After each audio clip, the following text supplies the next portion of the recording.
Shalom Bapak Ibu Saudara yang terkasih dalam nama Tuhan. Saya sangat senang sekali kalau kita pada hari ini bisa berkumpul kembali di dalam ibadah persekutuan doa Immanuel Smart Friend bersama dengan persekutuan doa Moria. Hari ini, hari Jumat yang indah ini, kita bisa bersatu, itu bisa berkumpul, itu semua karena kasih karunia Tuhan. Oleh sebab itu Bapak Ibu Saudara, kita pada hari ini biarlah dengan antusias boleh datang kepada Tuhan untuk mengucap syukur. Dan oleh sebab itu Bapak Ibu juga boleh ajak rekan-rekan sekalian, tetangga-tetangga, ataupun anak, istri, dan suaminya, ya kan? Asal jangan suami orang ya Bapak Ibu Saudara, ya suami sendiri atau istri sendiri.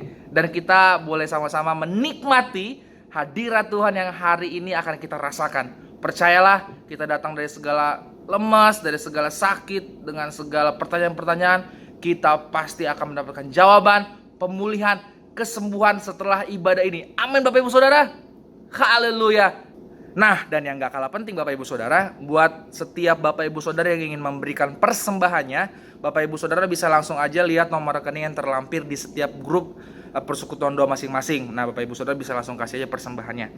Nah, tanpa berlama-lama lagi Bapak Ibu Saudara, kita mau mulai ibadah kita. Kita mau memuji menyembah nama Tuhan Yesus. Tapi sebelumnya izinkan saya untuk memimpin Bapak Ibu Saudara di dalam doa pembukaan. Mari kita bersatu dalam doa. Tuhan Yesus, terima kasih, kami bersyukur buat penyertaan Tuhan, pemeliharaan Tuhan yang begitu sempurna untuk hidup kami. Dan kami percaya Tuhan bahwa penyertaan-Mu gak akan pernah berakhir dalam kehidupan kami Tuhan Yesus. Dan kini Tuhan kami mau beribadah Tuhan. Sertai kami dan kiranya Engkau pimpin kami mulai dari awal hingga pada akhirnya nanti Tuhan Yesus. Biarlah kuasa-Mu Tuhan melawat kami rasakan hadirat-Mu Tuhan ada di tengah-tengah kami Tuhan Yesus. Dan biarlah Tuhan Yesus Engkau yang memberikan kekuatan baru di setiap pujian penyembahan, di setiap firman yang akan disampaikan. Ini kami jemaat-jemaat-Mu Tuhan, kami datang, kami siap menerima berkat daripada Tuhan. Di dalam nama Tuhan Yesus Kristus kami mau mulai ibadah kami. Haleluya, amin. Nah Bapak Ibu Saudara, sekarang kita mau menaikkan pujian buat Tuhan Yesus kita. Bapak Ibu Saudara boleh bangkit berdiri sambil kita mau mengatakan pujian ini yang berkata, sungguh baik percaya kepada Yesus.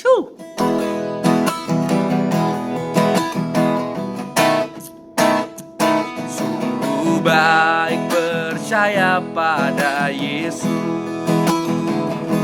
sungguh baik percaya pada Yesus. Hari Senin, Selasa, Rabu, Kamis, Jumat, Sabtu, Minggu, sungguh baik percaya pada Yesus. Sungguh baik percaya pada Yesus. Sungguh baik percaya pada Yesus. Hari Senin, Selasa, Rabu, Kamis, Jumat, Sabtu, Minggu, sungguh baik percaya pada Yesus. Kau sungguh baik, memuji-Mu, oh Yesusku, Kau sungguh baik. Kau angkat bebanku dan membuatku tertawa, oh Yesusku, Kau sungguh baik. Yesus, Kau sungguh baik, ku memuji-Mu, Kau sungguh baik. Kau angkat bebanku, membuatku tertawa, oh Yesusku, Kau sungguh baik. Oh Yesusku, Kau sungguh baik. Haleluya Bapak Ibu Saudara, boleh kembali duduk. Dan Tuhan Yesus baik, amin Bapak Ibu Saudara. Apapun persoalan kita, apapun pergumulan kita, Tuhan Yesus akan ikut campur tangan membuat kita menang dalam setiap persoalan-persoalan hidup kita. Amin. Dan saat ini Bapak Ibu Saudara, kita mau mendengarkan kebenaran firman Tuhan. Mari Bapak Ibu Saudara, kita boleh tundukkan kepala kita mau masuk di dalam penyembahan kita.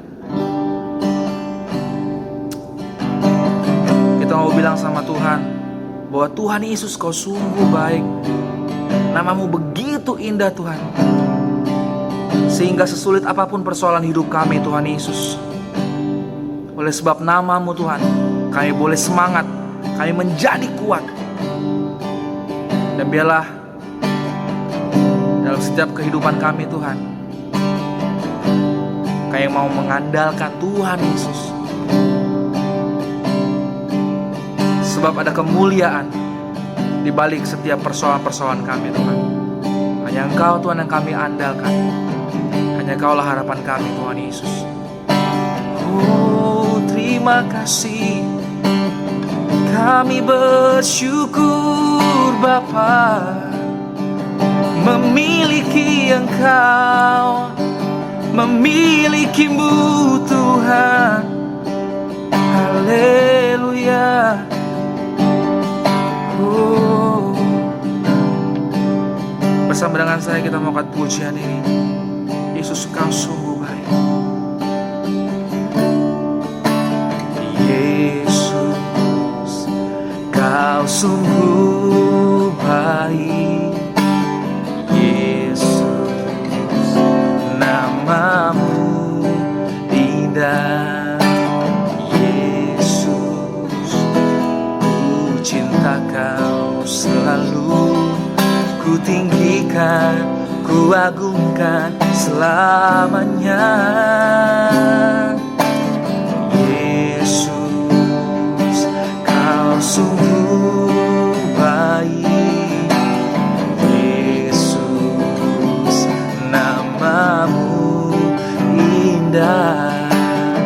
Yesus ku cinta Kau selalu, ku tinggikan, ku agungkan selamanya. Ku mau memuji-Mu, ku selalu puji-Mu. Ku mau menyembah-Mu, ku selalu sembah-Mu. Kau yang layak terima semua pujian, kemuliaan hanya bagi Tuhan. Panggil namanya yang indah, namanya penuh kuasa. Yes, panggil Yesus. Yesus Kau sungguh baik. Yesus nama-Mu indah. Yesus ku cinta Kau selalu, ku tinggikan, ku agungkan selamanya.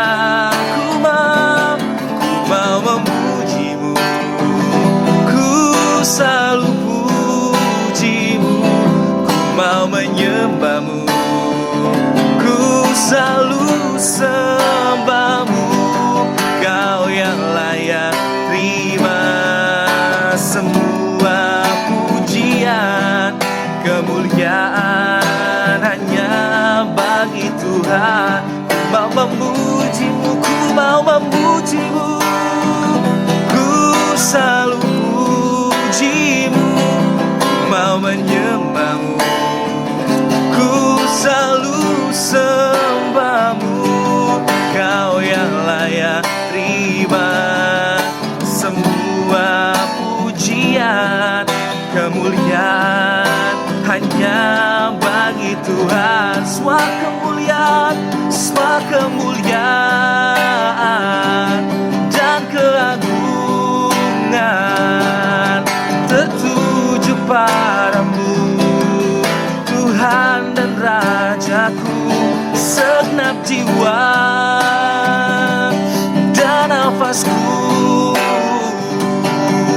menyembah Yesus yang hidup. Semua kemuliaan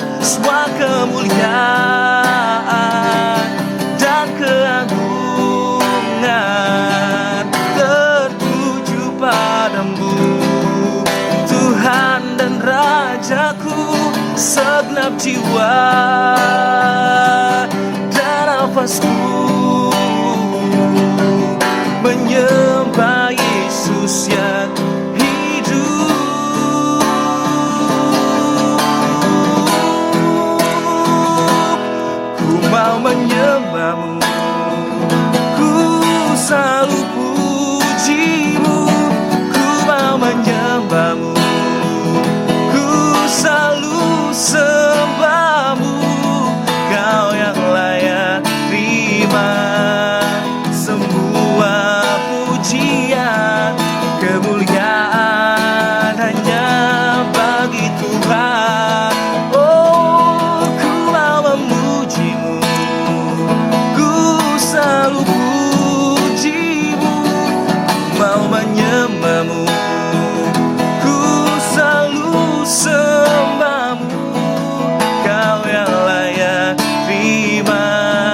Tuhan, Kau yang layak terima semua pujian, kemuliaan hanya bagi Tuhan.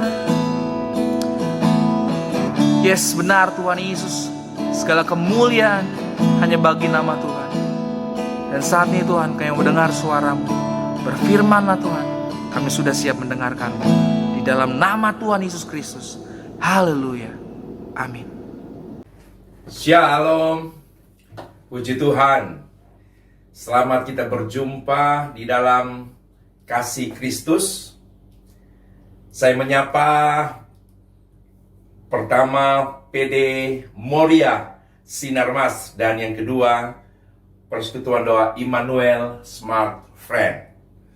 Adalah suatu anugerah Tuhan yang besar bagi saya untuk berkesempatan membagikan sedikit daripada bagian firman Tuhan kepada kita semua pada saat ini.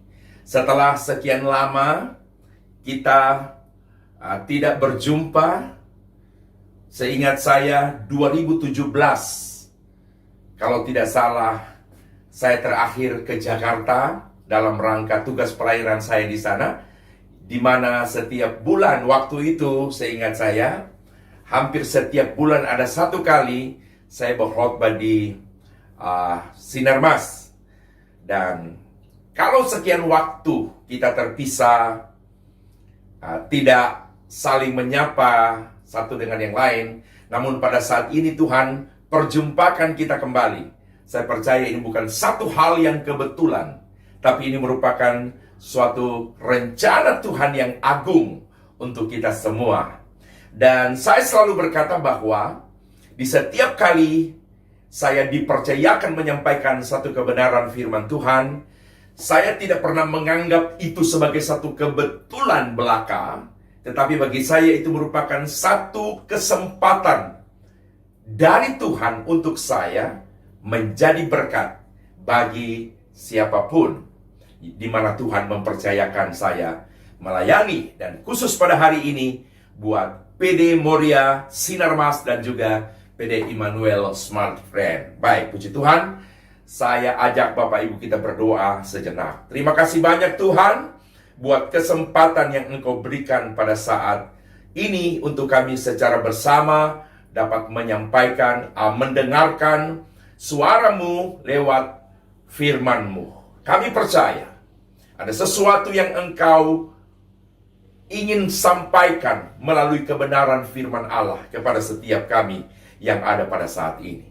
Menyerahkan sepanjang waktu hamba-Mu menyampaikan kebenaran ini hanya di dalam satu nama Tuhan Yesus Kristus, Juru Selamat kami, Allah kami yang hidup. Haleluya.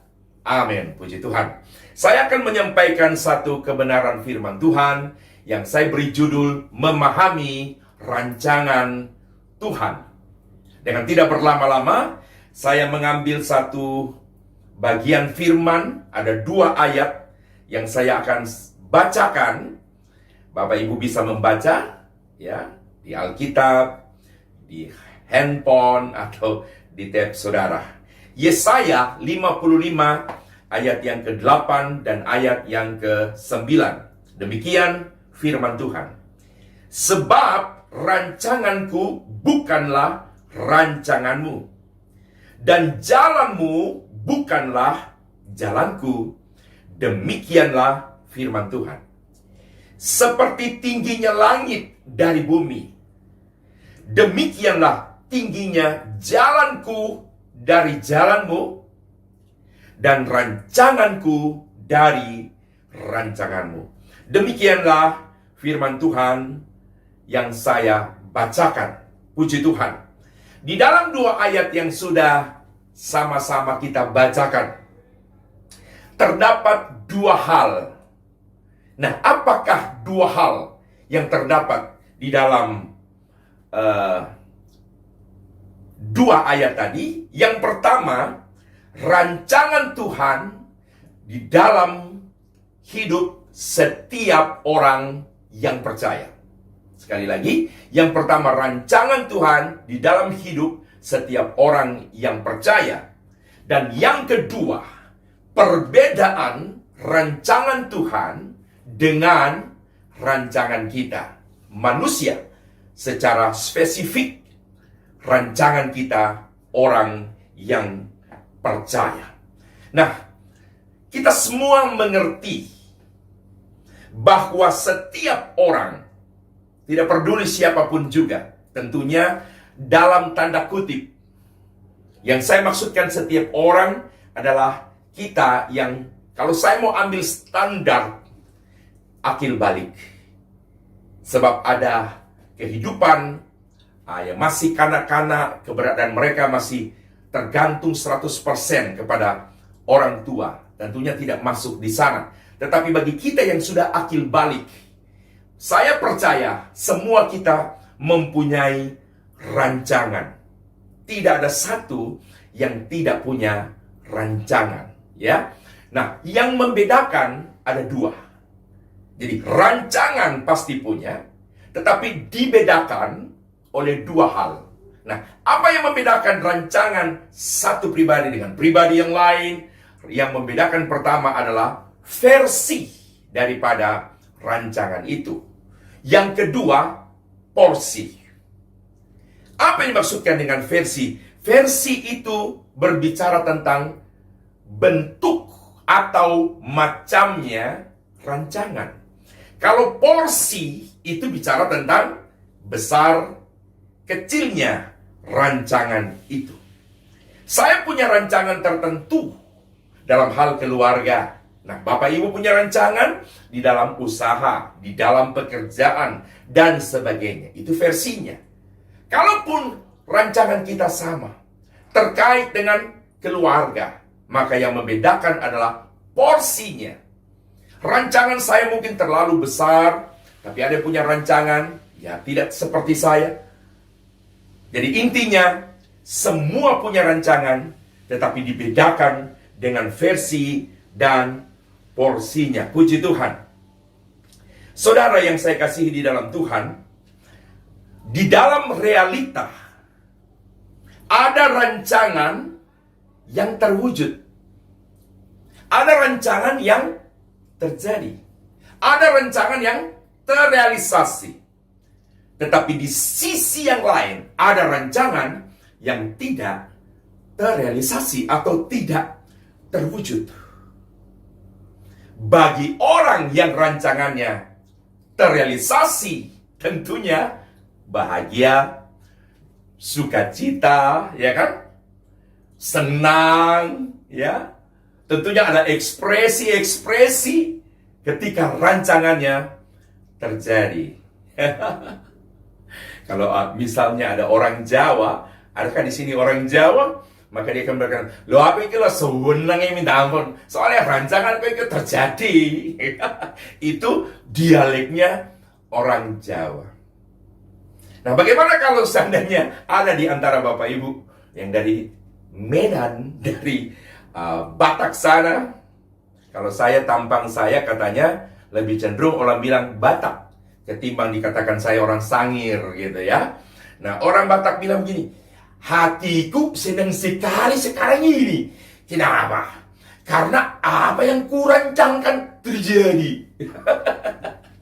Nah, saya percaya Bapak Ibu yang pernah dengar saya khotbah di Sinar Mas ya, dengan cara dan gaya saya yang suka berekspresi, mungkin teringat kembali setelah dengar itu.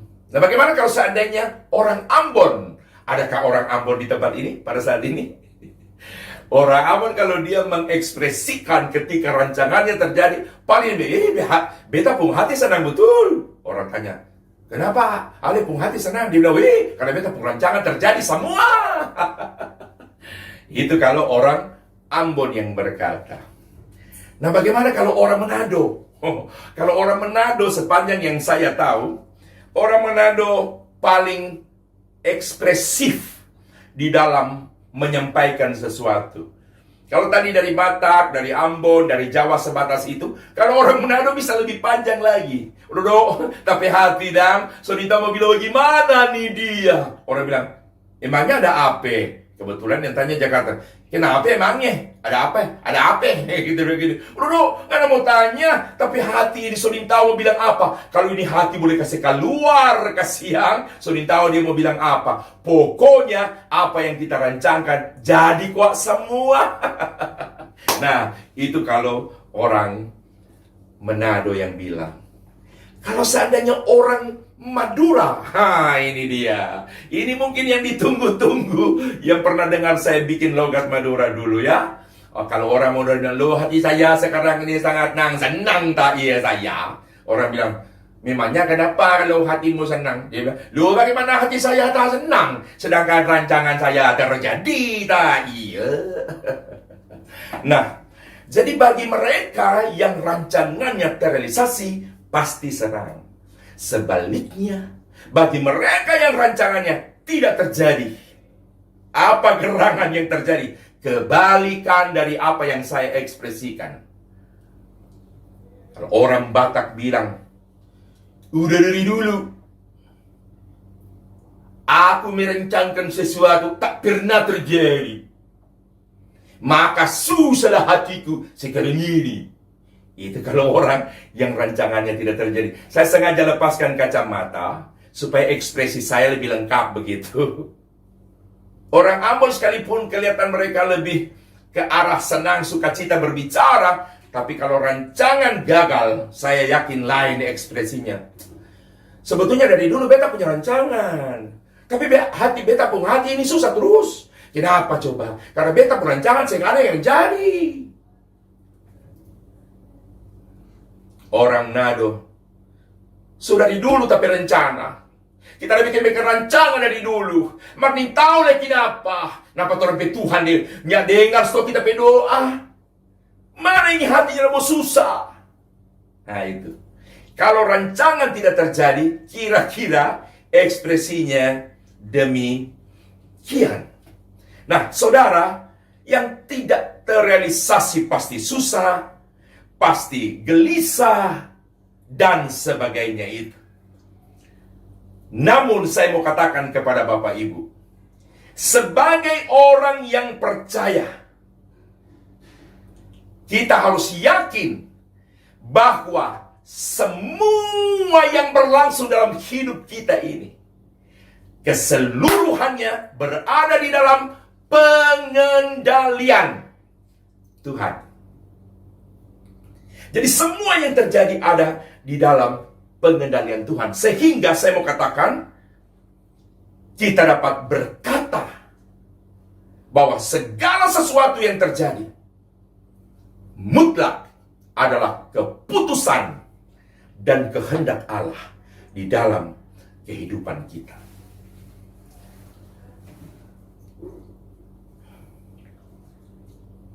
Semua yang terjadi adalah keputusan ataupun kehendak dari Allah yang bersifat mutlak.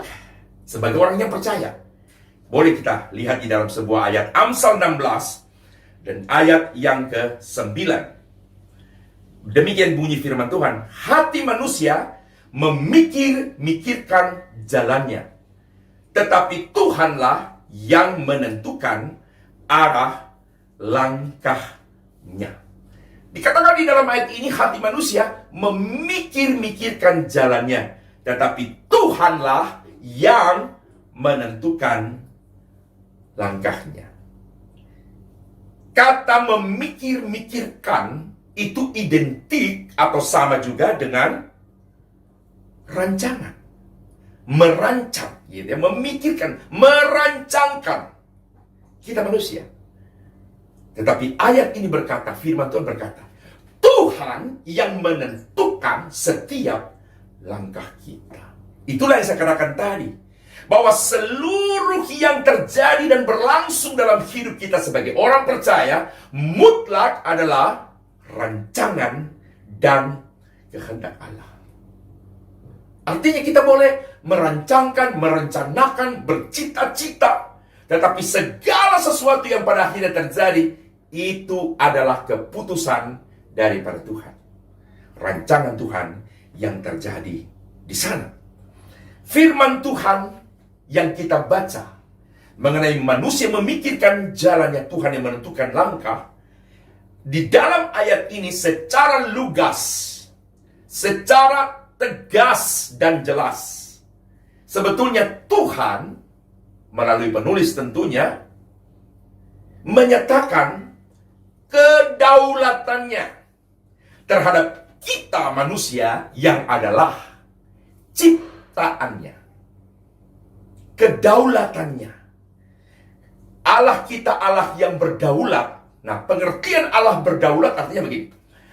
Dia berhak menentukan segala sesuatu yang berlangsung dalam hidup kita, ciptaannya.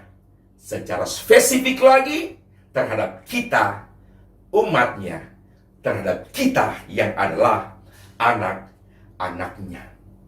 Ibarat sebuah kapal yang mutlak dikendalikan seorang nahkoda. Artinya kapal itu, keselamatan penumpang ada di tangan nahkoda.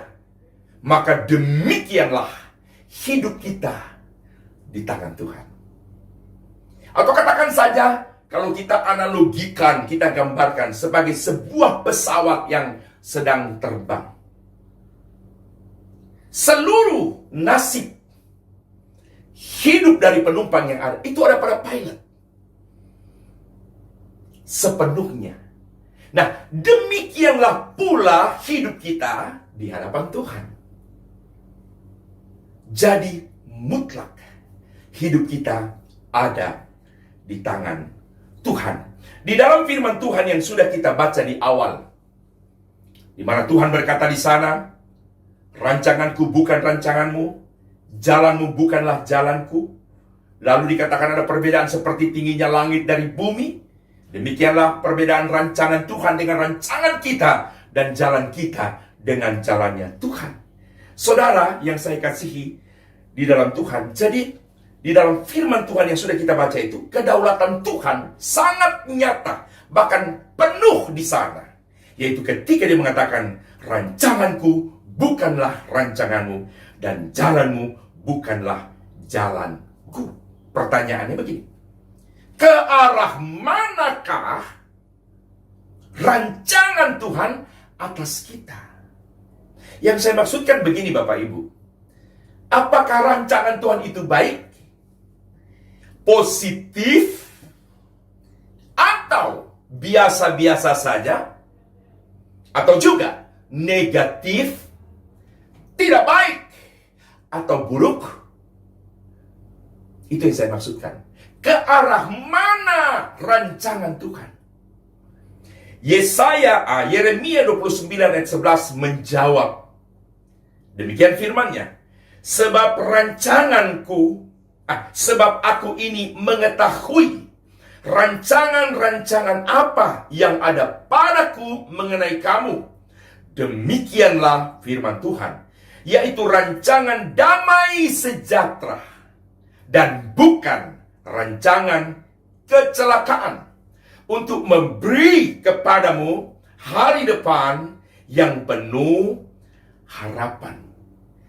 Bapak Ibu perhatikan secara jelas di dalam firman Tuhan yang baru saja saya bacakan, menyatakan bahwa rancangan Tuhan atas kita, orang yang percaya, adalah rancangan yang baik, yang indah, rancangan Tuhan yang luar biasa.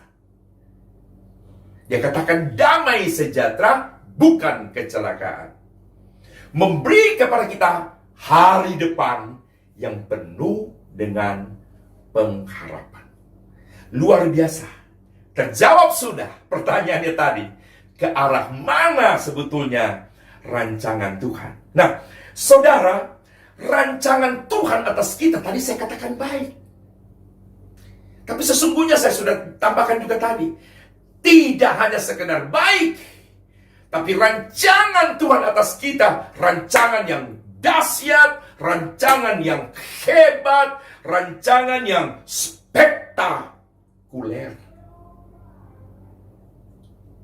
Itu ketika mana rancangan Tuhan yang berlangsung dalam diri kita. Saya yakin, saya percaya, setiap kita pernah mengalami rancangan Tuhan yang hebat, dahsyat, luar biasa, dan ajaib itu. Bahkan banyak kali yang Tuhan lakukan kepada kita jauh melebihi, bahkan jauh melampaui rancangan kita sendiri. Ada bagian ayat yang mengatakan, apa yang tidak pernah kita lihat, yang belum pun kita dengar dan belum pernah timbul dalam hati, Tuhan pun perbuat kepada kita, orang yang mengasihinya. Luar biasa. Saya yakin 100%. Saya percaya 100%. Saat ini, bukan nanti, tetapi sekarang saat dimana saya sedang berbicara ini, saya memberitahu, Tuhan sedang melangsungkan rancangannya yang hebat, dahsyat, luar biasa, ajaib bagi kita semua yang ada di sini.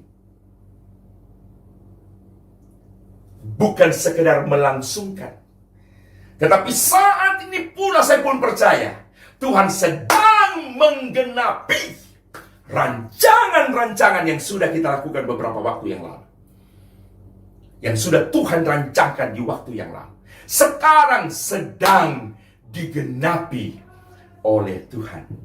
Dalam beberapa kesempatan saya katakan, yang membuat kita beruntung lebih daripada kebanyakan orang lain yang tidak percaya Yesus, letaknya justru ada di sini. Kenapa? Tanpa kita sadari, perjalanan hidup kita ada di dalam rancangan Tuhan. Dan kalau Tuhan yang punya rancangan, tidak mungkin celaka, tidak mungkin negatif, tapi baik, dahsyat, hebat, luar biasa, dan ajaib. Haleluya, puji Tuhan. Nah, saudara, dalam sisi mana rancangan Tuhan itu bisa terjadi? Bisa terjadi di dalam sisi keluarga, rumah tangga, di dalam hal usaha dan pekerjaan, di dalam hal apa lagi? Dalam banyak hal yang tidak bisa saya tuturkan satu demi satu.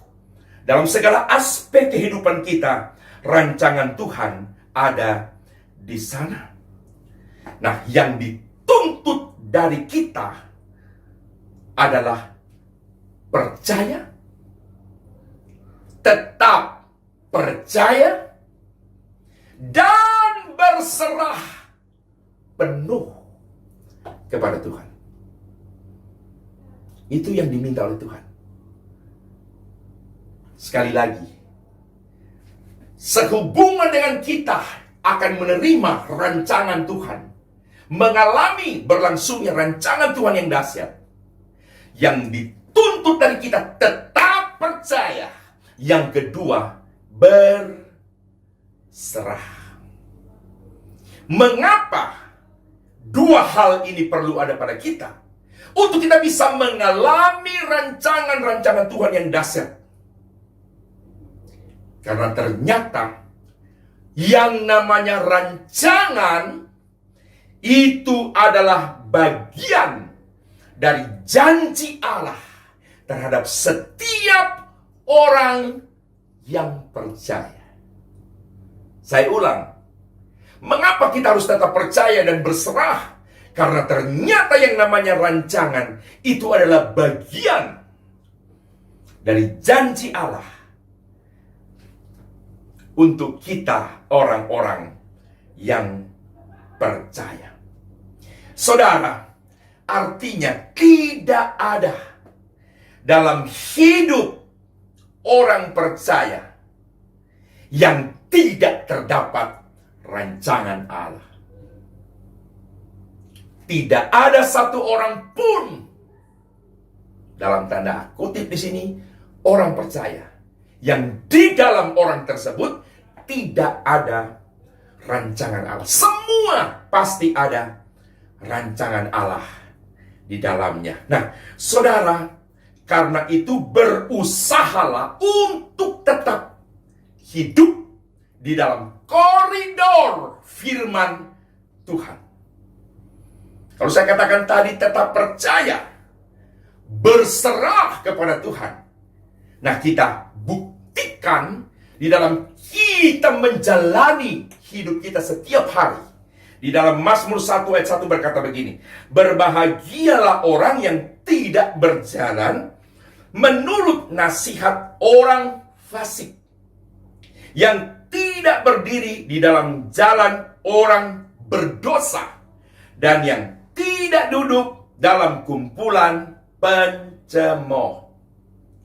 Saudara, terkesan firman Tuhan ini seakan mengajar kita untuk menjadi satu pribadi yang ekstrim. Seakan mengajar kita untuk menjadi satu pribadi yang apa saya mau katakan? Fanatik. Atau kalau kita pakai satu kata yang sering kita dengar, kata ini sering dipakai untuk sesuatu yang negatif. Tapi tidak apa-apa, saya bisa pinjam ini. Ketika malah firman Tuhan berkata, berbahagia orang yang tidak berjalan menurut nasihat orang fasik, yang tidak duduk dalam kumpulan pencemooh. Kemudian mereka yang apa lagi tadi di sana? Tidak berdiri di jalan orang berdosa. Seakan mengajar kita menjadi fanatik, menjadi ekstrim. Ada satu lagi, seolah mengajar kita menjadi radikal dalam hidup ini. Saudara, tak dapat dipungkiri, kita hidup tidak semata di satu komunitas secara keseluruhan orang percaya. Ada waktu-waktu di mana kita berada berkecimpung. Bahkan saudara terkasih, di dalam dunia kerjamu, tidak semua orang percaya kepada Kristus. Mereka bisa dinyatakan juga kategori sebagai orang fasik, orang yang tidak percaya, atau ada orang percaya yang tidak melakukan firman, itulah fasik. Saudara, seakan-akan kita diajar menjauhi mereka itu semua. Tapi sebetulnya saya mau beritahu, firman Tuhan hanya mau kita menjadi anak-anaknya yang hidup dalam prinsip demi berlangsungnya rancangan Allah yang besar dalam diri kita. Kita mau ada di dalam koridor firman daripada Tuhan. Saudara, mau tidak mau, kita harus hidup dengan cara seperti yang Tuhan mau. Terkadang jujur, kita mau ingin bebas, kita mau hidup sebagaimana yang kita mau. Tapi dalam kaitan supaya rancangan Allah berlangsung dalam diri kita, mau tidak mau, kita harus hidup seperti yang Tuhan mau. Bagaimana kita hidup? Hal semacam ini tidak bisa ditawar. Kenapa? Karena Tuhan adalah satu pribadi yang tidak pernah kompromi dengan hal-hal yang sifatnya tidak benar. Saudara yang saya kasihi di dalam Tuhan, saya mungkin pernah bersaksi di Smart Friend, di Sinar Mas ya. Berbicara mengenai rancangan Tuhan, saya katakan, saya tidak bicara mengambil dasar kesaksian orang lain untuk supaya bisa lebih afdol. Adalah lebih baik saya bercerita tentang apa yang saya alami dengan Tuhan. Percaya atau tidak, saya adalah satu pribadi yang bodoh. SD saya tidak lulus, hanya diluluskan. Kenapa diluluskan? Guru-guru merasa berhutang budi terhadap saya, terhadap orang tua saya. Kenapa? Orang tua saya mantri. Setiap kali guru-guru sakit, suntik free.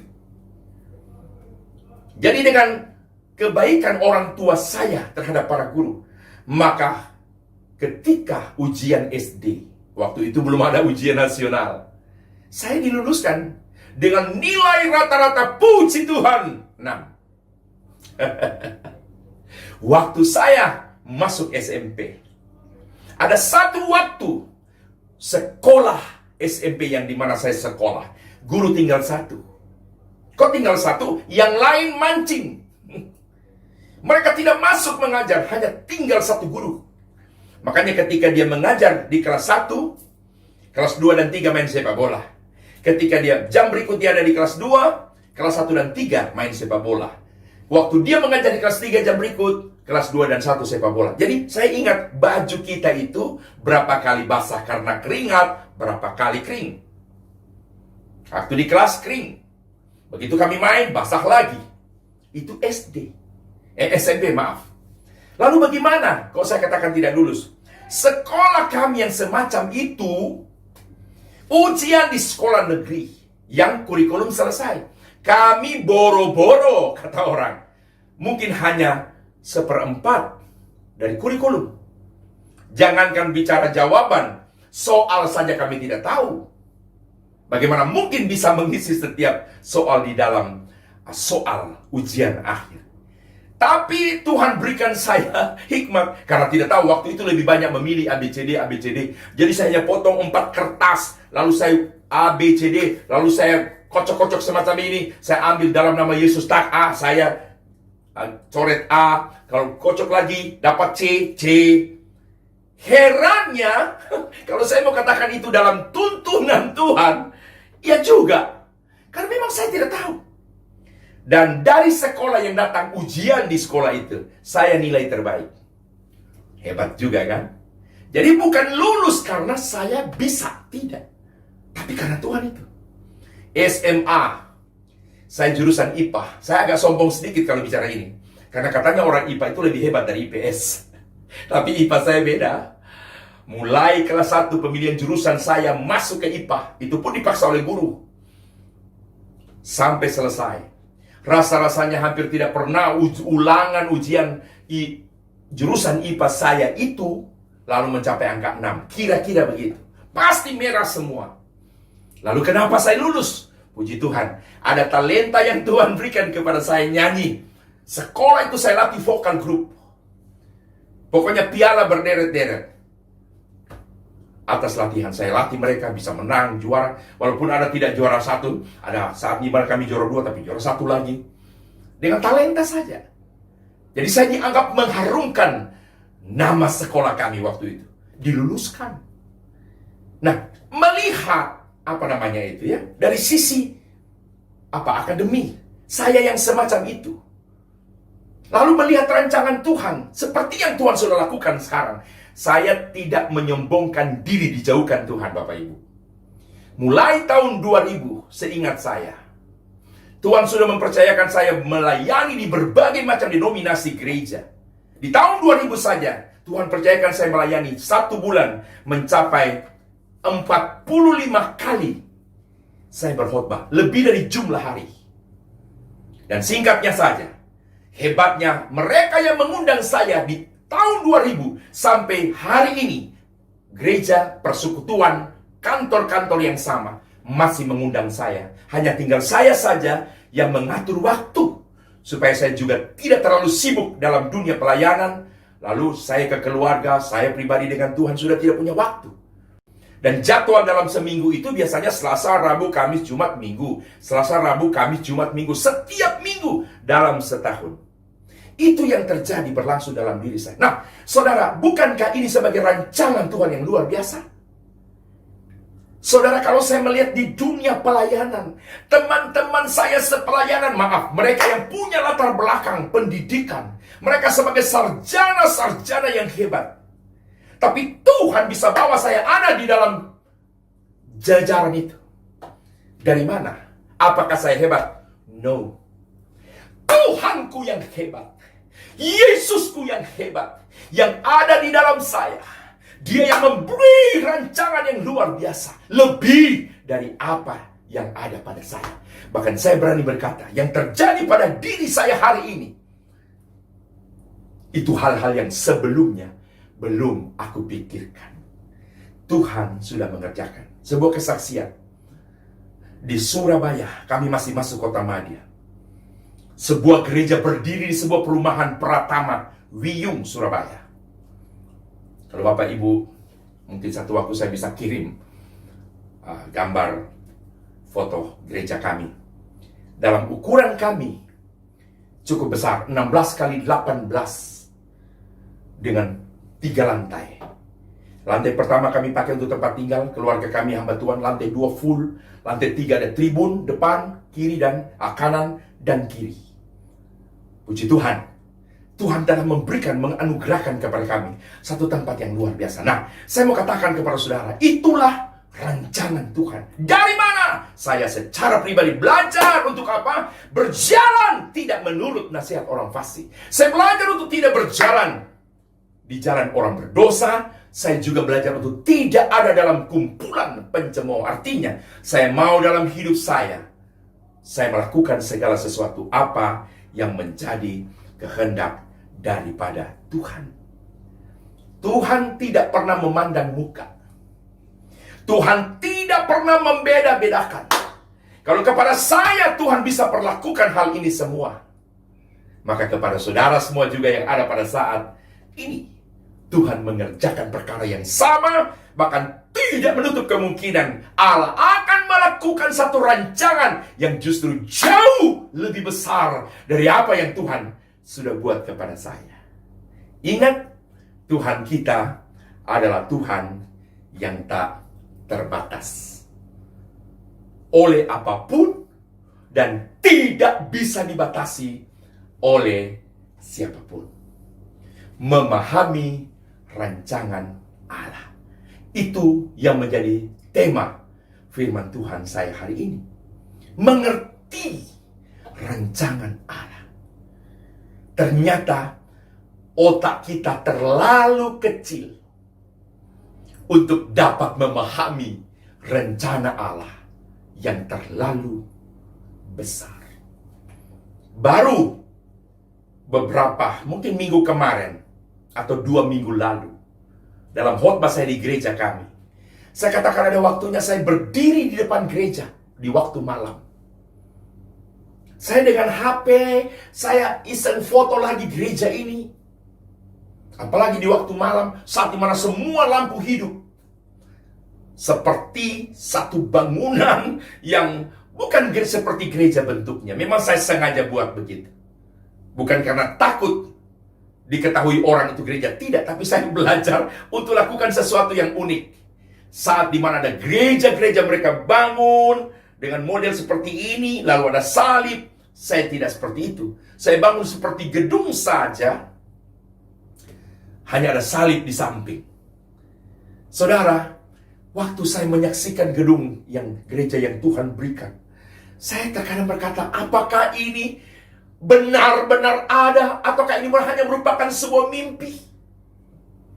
Apakah ini sebagai sebuah realita, ataukah hanya sesuatu yang bagaimana? Itu yang masih ada. Ada orang dari kampung kami, dari Gorontalo, tepatnya di Popayato. Dia datang di tempat ini. Dia hanya bisa berdecak kagum, mengeluarkan bunyi suara begini. Kok bisa orang dari desa bangun gereja seperti ini? Saya katakan, saya tidak mau curi kemuliaan Tuhan. Saya bilang, ibu, bukan karena saya, tetapi karena Tuhan Yesus yang telah mengerjakan ini semua. Rancangan Tuhan yang luar biasa. Sekali lagi, otak kita terlalu kecil untuk dapat memahami Allah kita yang terlalu besar, yang melakukan rancangan hebat, dahsyat, luar biasa, dan ajaib bagi kita. Dalam hal apa saja, percaya, rancangan Tuhan pasti terjadi atasmu. Sekali lagi, saya tidak pernah berpikir terjadi seperti yang ada sekarang. Tapi semua sudah terjadi. Tidak ada kata yang lebih yang dapat saya sampaikan kepada Tuhan selain ucapan terima kasih saya kepadanya atas segala rancangan besar, dahsyat, hebat, dan ajaib serta luar biasa yang sudah Dia kerjakan di dalam diri saya. Saudara yang saya kasihi di dalam Tuhan, ada satu lagu yang kita semua sudah mengerti. Sayang malam ini saya lupa bawa gitar. Satu lagu yang menyatakan indah rencanamu, ya. Saya mau nyanyi cuplikan saja ya, tanpa gitar tidak apa-apa. Pujian itu berkata begini. Indah rencanamu, Tuhan, di dalam hidupku. Walau ku tak tahu dan ku tak mengerti semua jalanmu. Dulu ku tak tahu, Tuhan. Saudara, rancangan Tuhan yang terjadi pada diri kita hari ini dulu tidak pernah kita tahu. Tetapi akhirnya kita tahu. Kenapa? Karena Allah yang berjanji adalah Allah yang setia. Itulah firman Tuhan. Oke. Tuhan Yesus memberkati kita semua. Sampai jumpa pada waktu dan kesempatan yang Tuhan tentukan di waktu yang akan datang bila diundang lagi. Puji Tuhan, tentunya ini berlaku bagi pengurus semua yang khusus biasa mengundang saya. Oke, puji Tuhan. Tuhan Yesus memberkati. Kita akan berdoa, doa syafaat tentunya singkat, dan kita akan segera mengakhiri dengan doa berkat. Bapa di dalam sorga, di dalam nama Tuhan Yesus Kristus, hamba telah berhenti berbicara, menyampaikan suara hatimu lewat firman-Mu. Tapi yang kami tahu satu perkara, Roh Kudus adalah guru kami yang sejati. Kiranya Roh Kudus akan menerangkan lebih dalam dan lebih jelas kepada semua umat-Mu yang mendengar firman, untuk kami semua menjadikan firman sebagai pedoman dalam hidup, di mana kami tahu bahwa apa yang terjadi dan berlangsung dalam diri kami adalah mutlak rancangan Tuhan. Menyerahkan seluruh kehidupan, aktivitas, kegiatan dalam segala aspek kehidupan kami ke dalam tangan-Mu. Hamba berdoa secara khusus buat perusahaan di tempat ini, buat Sinar Mas dan juga Smart Friend. Kiranya Tuhan, Engkau Allah yang sudah mengerjakan segala sesuatu di tempat ini, di dalam perusahaan-perusahaan ini. Kami yakin Engkau yang telah memulai, Engkau juga akan terus melangsungkan usaha di tempat ini. Bahkan sampai pada akhirnya, pada waktunya di mana Engkau yang menentukan semuanya. Mulai dari para owner, demikian seluruh staf yang ada di seluruh perusahaan yang ada, baik yang ada di pusat di Jakarta, cabang-cabang yang ada di daerah, dalam segala bentuk usaha mereka. Hamba berdoa, Tuhan Engkau memberkati. Karena kami yakin Engkau berjanji kepada orang yang berharap kepada Tuhan, maka berkat akan Engkau curah limpahkan. Terima kasih banyak Tuhan. Terpujilah Engkau kekal selama-lamanya. Mari angkat kedua belah tanganmu dan terimalah berkat Tuhan. Tuhan memberkati engkau dan melindungi engkau. Tuhan akan memperhadapkan wajahnya kepadamu dan memberikan kepada engkau damai sejahtera. Dan kami yakin Tuhan akan membawa engkau terus naik dan tidak turun, serta menjadikan engkau kepala dan bukan ekor. Diberkatilah rumah tanggamu, diberkati anak cucumu, diberkati usaha pekerjaanmu, diberkati apa yang engkau kerjakan dengan tanganmu, dan diberkati keluar masukmu. Tuhan juga yang berjanji akan memerintahkan berkat atasmu. Sekarang terimalah berkat, rahmat serta anugerah dari Allah Bapa, cinta kasih dari Yesus yang adalah Tuhan dan Juru Selamat kita, dalam pimpinan persekutuan pengantaran Allah Roh Kudus, menyertai, menjaga, melindungi, serta memberkati kita sekalian hari ini sampai Tuhan datang kembali. Dalam nama Yesus kami sudah berdoa, mengucap syukur. Haleluya. Semua katakan amin. Puji Tuhan. Shalom. Haleluya.